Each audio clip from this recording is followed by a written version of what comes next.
आणि खूप चर्चा रंगवली जाते त्या संदर्भात. तर तुमचे आमदार संजय गायकवाड म्हणतात की भोंदू बाबाला एक गोळी झाडून चर्चा बंद करा. तुम्हाला काय वाटतं? नाही, हे बघा, हे कायद्याचं राज्य आहे. हा देश आपला कायद्यावर चालतो. आपण लोकशाहीला मानणारे लोक आहेत, संविधानाला मानणारे आपण लोक आहेत. निश्चित असे दुष्कृत्य करणारे लोक आहेत, त्यांना कायद्यानुसार जी काही कडक सजा असेल ती त्यांना मिळालीच पाहिजे. सखोल त्याची चौकशी झाली पाहिजे. आणि आपले जे कायदे सांगतात, आणि आपला कायदा एकही सांगतो की बाबा एखाद्यावर 100 दोषी सुटली तरी चालतील, एखाद्या निर्दोषावर कारवाई होता कामा नये. तर त्या पद्धतीनं आपले कायदे सक्षम आहेत. कायद्याच्या चौकटीत तो सापडलेला आहे. इन्व्हेस्टिगेशन चालू आहे. आणि हे मी तुम्हाला खात्रीपूर्वक सांगतो की त्या ह्याच्यामध्ये त्या माणसाला दोषी सापडल्यानंतर त्याला 100% आपल्या कायद्यानं त्याला सजा होईल. जे काही मोठ्यात मोठी सजा व्हायची, त्याला चांगले वकील लावले जातील. आणि सगळं आपलं सरकार सक्षम आहे त्याच्यासाठी. अंजली दमानियाकडे सीडीआर कुठून आला याची चौकशी व्हावी आणि अंजली दमानियाला अटक करावी अशी मागणी होत आहे. तुम्ही काय मागणी करणार?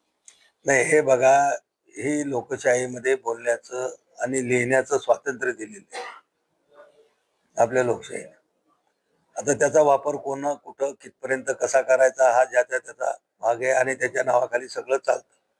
आता अंजली दमानियानं काही फक्त याच्यातली सीडीआर माहिती काढली अशी काही नाही. प्रत्येक प्रकरणाची माहिती अंजली दमानियाकडे बहुतेक असते. आणि दररोज टीव्ही तुमच्या माध्यमातून आम्ही त्यांना पाहत असतो. तुमच्याच पक्षाचे महाजन मागणी करताय त्यांना अटक करा. कोणाला? अंजली दमानिया. आता ठीक आहे ना, प्रत्येकाची मतभिन्नता असते ना. पक्षाच्या एका माणसानं काही गोष्ट बोलणं म्हणजे ते पक्षाचं मत आहे किंवा पक्षातल्या सगळ्या लोकांचं मत आहे असं नाही होत. निवडणुकीमध्ये शरद पवार आणि उभाटांनी पाठिंबा दिलाय आणि आता काँग्रेस त्यांचा उमेदवार उतरवत. हे मला वाटते, हे बा, ती सीट 100% ती निवडून येणारी जागा आहे. आणि विरोधकाला माहिती की बारामतीमध्ये त्यांची काय पोझिशन आहे. त्यामुळे विरोधकाला पर्यायच नाही, हात दाखवून अवलक्षण करून घेतल्यापेक्षा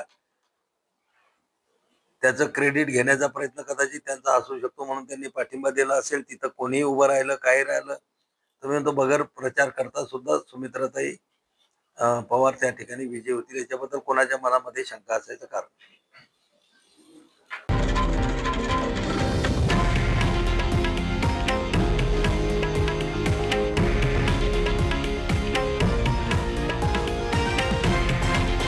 हे आहे देशातील नंबर 1 न्यूज नेटवर्क आणि आपण पाहत आहात TV9 मराठी, एकमेव.